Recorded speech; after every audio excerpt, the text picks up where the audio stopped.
If your roof looks like a colorful puzzle, you're admiring a tiled roof masterpiece. Intrigued? Let's explore.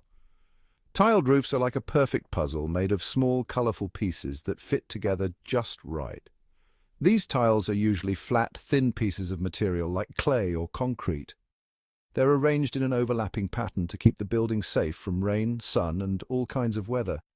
Imagine walking through a charming village with houses that have red, orange, or even blue tiles on their roofs. It's like each roof is a piece of art. Traditional homes often use tiled roofs because they're strong, last a long time, and look absolutely stunning. So next time you see a tiled roof, remember, it's not just a roof. It's a beautifully crafted puzzle protecting what's underneath.